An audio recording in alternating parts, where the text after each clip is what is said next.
Welcome to the Fear and Greed Business News Afternoon Report for Monday, the 5th of February 2024. I'm Sean Aylmer. Every afternoon, we've got the 5 stories that happened today that you need to know about.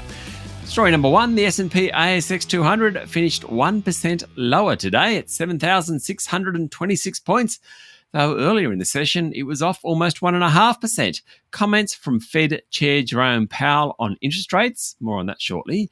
The bombing of Houthi rebels by the US and UK, and lower commodity prices combined to send the bourse lower. It was the miners that fared worst. BHP, Fortescue Metals Group and Rio Tinto all dropped between 2 and 3%. South 32, the diversified miner, it was down more than 3%.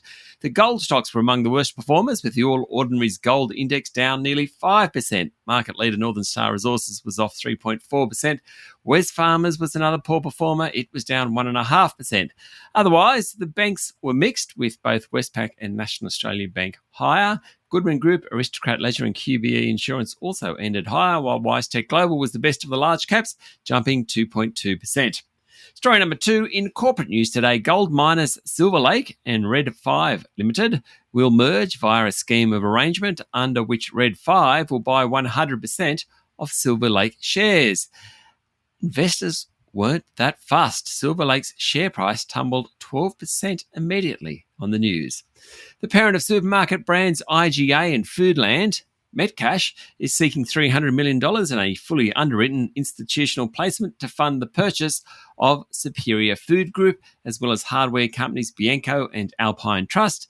And Armagan Ahmed, the CEO of struggling data group Appen, has stepped down effective immediately. Appen's share price fell 5%. On the back of that news, it's halved over the last month following Google's decision to axe a multi-million-dollar contract with the group. Story number 3, the US Federal Reserve Chair Jerome Powell has again poured cold water on hopes of a rate cut in the world's biggest economy, saying the central bank can be prudent in deciding when to cut its benchmark interest rate. Speaking on 60 Minutes in the US, Powell said it was prudent to give the economy some time and see what the data is going to say. He said it's important to be careful that inflation falls to the Fed's target level in a sustainable way. He still thinks inflation will fall and rates will fall, but maybe not as soon as markets expected. Closer to home, the Aussie dollar fell under 65 US cents today. That's the first time it's done that since late November, as the mood for risk assets diminish. The Aussie dollar, of course, is considered a risk asset, at least compared to the US dollar.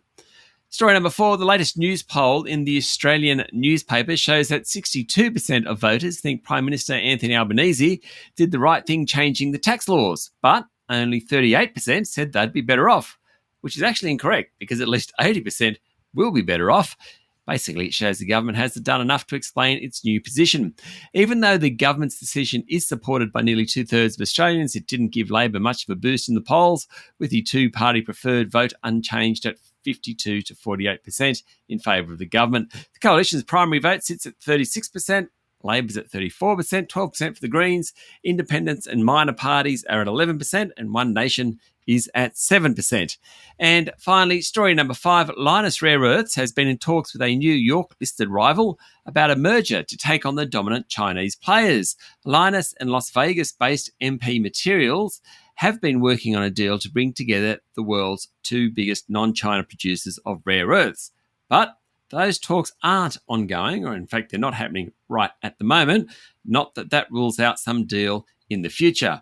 Rare earths, which aren't really very rare but are difficult to process, are used in defence particularly and other industries, and China is the dominant player. Lynas and MP Materials are both about the same size, and media is reporting there were discussions about one taking over the other, or perhaps a merger.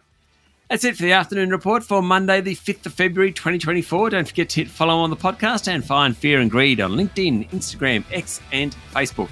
Join Michael Thompson and I tomorrow morning for the Fast 5 by Fear and Greed, the top 5 business stories you need to know in just 5 minutes. I'm Sean Aylmer. Enjoy your evening.